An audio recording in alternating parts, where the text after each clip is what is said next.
เลิกงานไปหับลูกจะมาเลาะเสื้ออาหารพี่น้องเข้าร้านเลาะเบิ่งอาหาร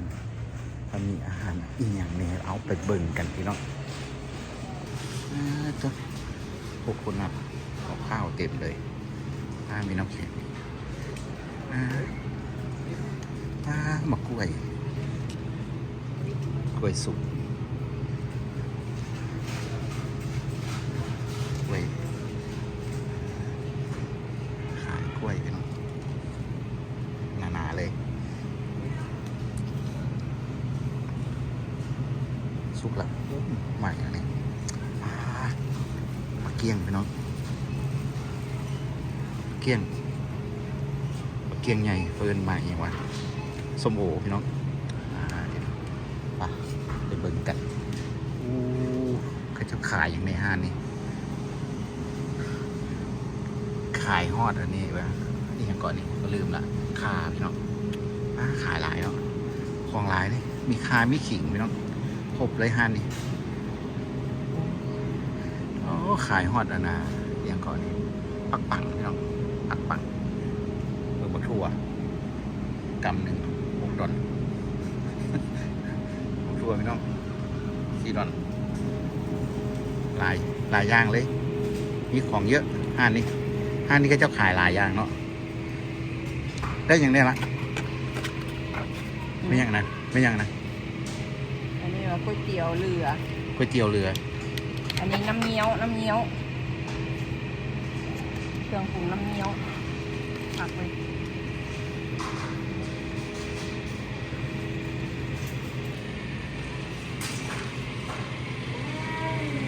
นี่อย่างนี้อ่ะพี่น้องนี่ผักหอมนี่ผักหอมผักอย่างหอมใส่ลาบเอาอันนี้แพงอยู่วันนี้ว่าจะไปเห็ดลาบกุ้งเลยเอาตัวใดว่ามีเห็ดลาบกุ้งเนี่ยลาบกุ้งวะกุ้งฝอยนะ4 ดอลพุ่นนะ4 ดอล16นี่เดียวตัว4 ดอลตัวนี้3 ดอลก็ตัว3 ดอล90ติดตัวเดือนหน้าคงค่อยขึ้นเต็มหน้าบ้านเราไม่ได้เงินค่อยละจ้ะพี่น้องขายหอมปีพี่น้องหอมปีผักซีพี่น้องจะเบิ่งราคาผักซีเด้อผักซีลาวผักซีดีไหมผักซีแพงพี่น้องของมีของหลายอยู่เอาไปเลาะเบิ่งห้างอันอื่นเนี่ยได้อย่างอีกหลายตุ้ยฮะได้อย่างอุ้ยเพื่อนเอา2 อันเพื่อนนะไปเพื่อน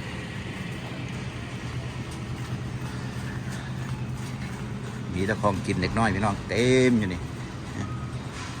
เป็นยังไงไอศกรีมอยากไอศกรีมพอนะ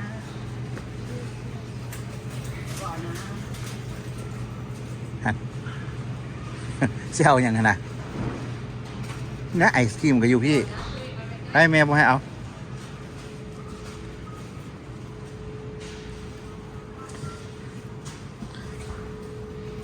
นี่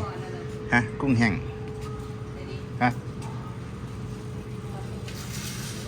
ใส่น้ำมันงา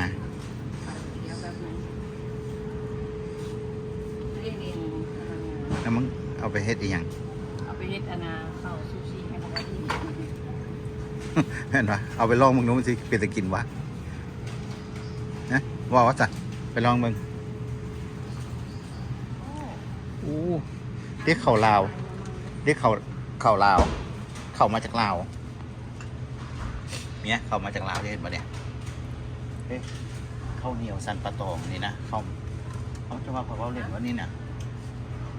เข่าลาวเอาได้ตัวลาวเนี่ยตัวลาวพิมพ์อยู่ใส่ก็ได้ตัวข่อยก็ยังเขียนได้เดี๋ยวภาษาลาวข่อยยังว่าอยู่นี่เด็กมาแต่ลาวอีหลีมันเขียนใส่ว่าฟองลาวมีตัวหนึ่งวันนี้รัดนี้อันนี้มีแต่เข่าเนาะเข่านี่แต่ของแห้งนะนี่เป็นโซนของแห้งพี่น้องเอาไป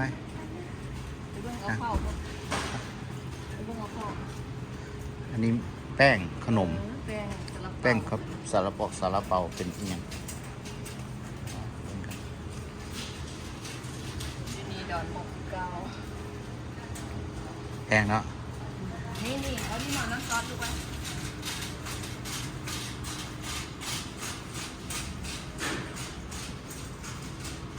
ดีอันนี้วะซอสนี่วะ ดีแล้ว อันนี้มีแต่ซอสเปิดได้เลยเด้อเต็มไปสองข้างนี่มีแต่ของปรุงอาหารทั้งนั้นไม่ต้องเอามีแต่ของปรุงอาหาร เต็มไปด้วย น้ำจิ้มซุกี้เนี่ยเอาไว้ โอ้มาใหม่ได้นะ MK ของ MK เอาไปลองวะ น้ำจิ้ม MK เอาไปลองมึงวะ กินแล้วสิบขีดแตกเนาะ โอ้โหเอาไปลองมึงนั่นนี่มี MK ขายได้ไหมพี่น้อง มาจากไทยได้นี่ MK นี่ของไทยกันบ่ เนี่ย ของไทย มาจากไทยแลนด์เนี่ย ตัวนี้มันแซ่บนัวกว่าตัวนี้สิมันสิออกเค็มๆแต่ว่าตัวนี้มันสินะ แซ่นะ มันบ่มีขวดน้อยนะเป็นยังไง คนน้อยหวะเอาจูฮันนี่ก็จะไม่ขาย ตัวที่ว่ามันเป็นลูกเขามากินใส่ข้าวใส่ไข่นะเวลาเฮ็ดไข่ดาว เอ้า ยังมันเศร้า ตะกี้เจ้าของน้อยเอาใช้อยู่นี่ว่าแม่นวะ อืม อันนี้ลูกทรายหมัก สายลามาขนาด หมักกินกับ แต่นี่ภูเขาทองก็ยังบ่นัวเลยนะ ตัวนี้แซ่บมิกกี้ตัวนี้แซ่บวะ เนี่ยไข่ดาว ไออย่างเกาะลืมละมากไออย่างเกาะอันนี้นะแซ่บได้มากอันนี้โอเคนั่นน่ะยมเก็บของยมโอ้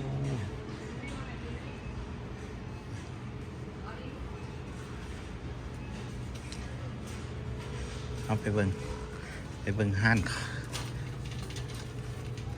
วันนี้ยังถืออยู่เลยเนี่ย ฮะ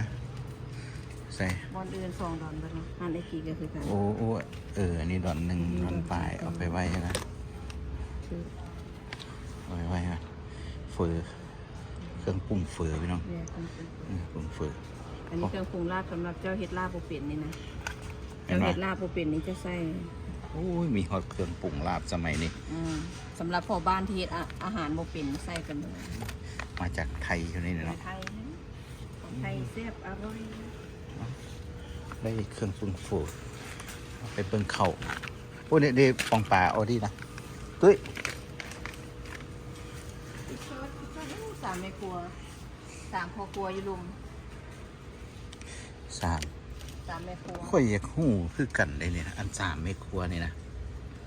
มันหลายปีผ่านมาหน้าตาเข้าเจ้าคือบัวเถ่าจะเถื่อวะ คนเรานอนแนวอาย มันตั้งแต่ค่อยว่าได้เกิดว่าได้เนี่ยนะอันนี้เนี่ยนะเนี่ยนะเนี่ยจักไปเลาะอยู่แถวใดละฮะ ส่งการนกแก้วในจุดกินมา อันนี้เคยกินอันนี้อันส้มพักนี่นะส้มพักกานกแก้วมาใส่กานกพิราบเนี่ยอันนี้ก็เคยกินเนี่ยข้อยก็บอกว่านกพิราบตัวนี้มันเป็นจังไดแล้วตัวนี้มันหลาย10 ปีแล้วได้เคยเห็นเนี่ยมีแต่ของกิน มีแต่อาหารกระป๋อง อาหารกระป๋องกับผู้ราคาพี่น้องเองสุดโหดนะราคานะราคาสุดโหดไประยะนี้แห้งโหดคนเก่านะแพงนี่เห็นไหมนี่กระป๋องมะพร้าวโอ้มาจากไทยได้นี่กะทิเห็นไหมซาวเกาะก็มีเลยนี่ได้เห็นไหมซาวเกาะก็มีมิดชั้นหลายนี่อันนี้กะทิบอกพร้าวนะสำเร็จรูปก็เขียนตัวไทยใส่อย่างดีสงสัยมาแต่ไทยวะ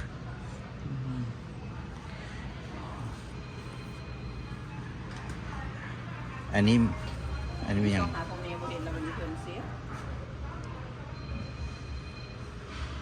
อยู่ใส่ละ น้ำโบโก้น้ำโบโก้น้ำโบโก้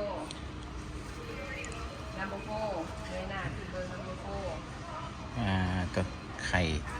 ข่นกกระทาพี่น้องกระป๋องหนึ่ง รวมกระป๋องหนึ่งราคาไข่นกกระทาพี่น้อง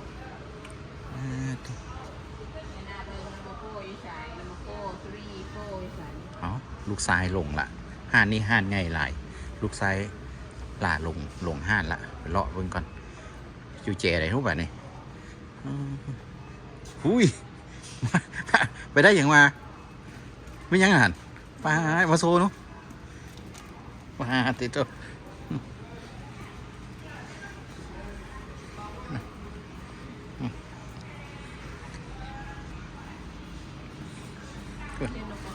เป็นนกกระทาว่าวะ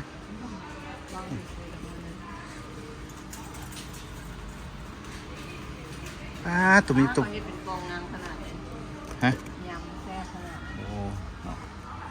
นี่อันนี้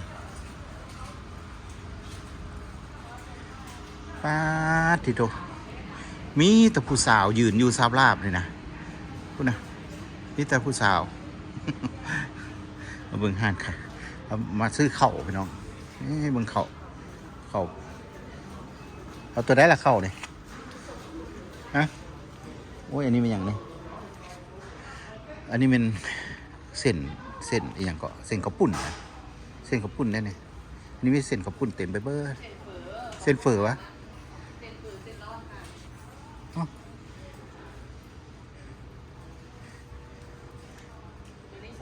โอ้เส้นก๋วยเตี๋ยวโอเคเอาเท่านั้นแหละเบิ่งปวดสิเนี่ยไปซื้อเขาเก่าล่อขม้จะได้เดี๋ยวจะเห็ดเอาไทยอะไรเขาไปซื้อ50 ข้าว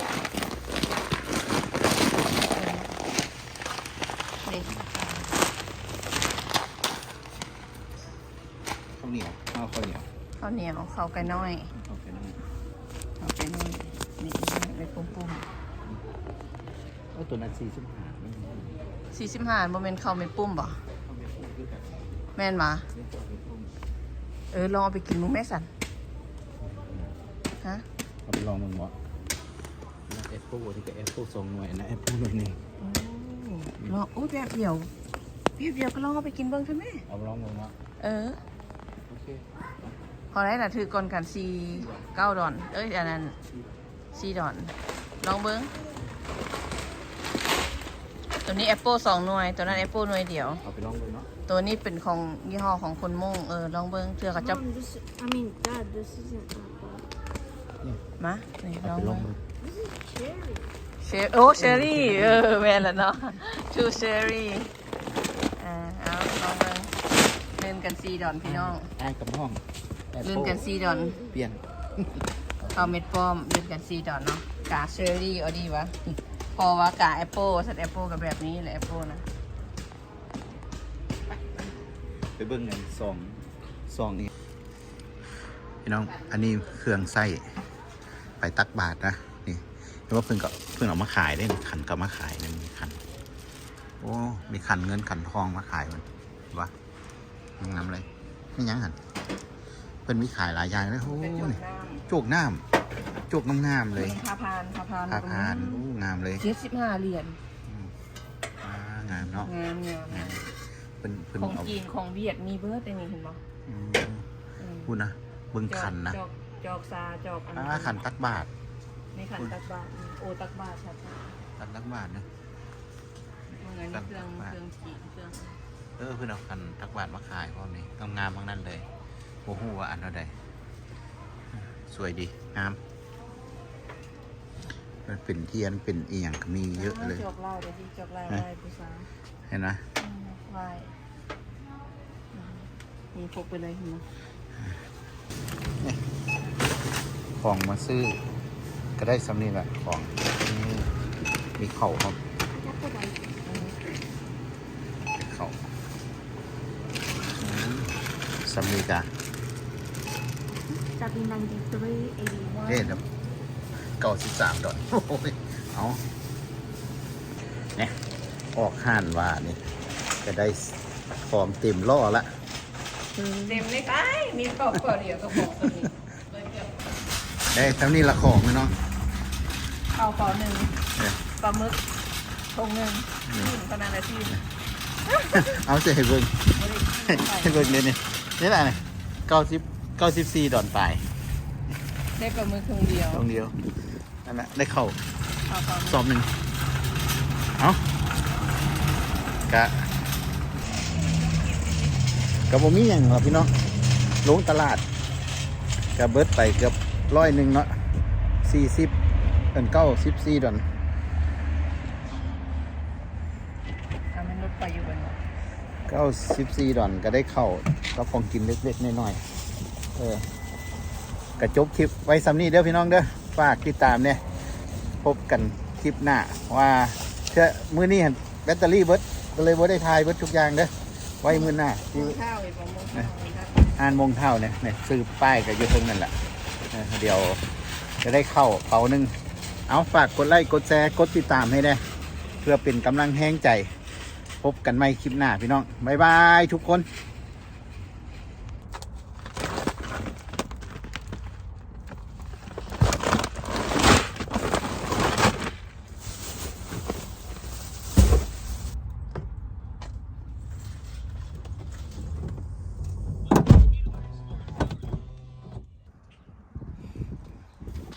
ข้าวแอปเปิลกับเซอร์รี่กับมีบาทนี่ข้าวอันข้าวเซอร์รี่ หมากเซอรี่2 หน่วย อักเซอรี่2 หน่วยโอ้ยเสียดายอุตส่าห์ถ่ายคลิป เอาเป่าเข้าว่าสั้นเสือกแบตมันบ่เบิกแบตเตอรี่เบิดได้มาถ่ายอยู่เฮือน ของที่ได้ก็ประมาณนี้แหละพี่น้องนี่บ่าวพางแสงอรุณนี่อัดคลิปหยังก็บ่เป็นท่าจ้าอัดไว้หน้าอุตส่าห์คือพูดคือเหลือแต่อัดคลิปหยังก็บ่ได้ของเขาขี้ไล่อะไรเจ้าน่ะยังสิโจมไปอยู่ไปเข้ามา เดี๋ยวมื้อหน้าสิพาเบิ่งบรรยากาศบ้านเมืองเด้อเอาเข้ามา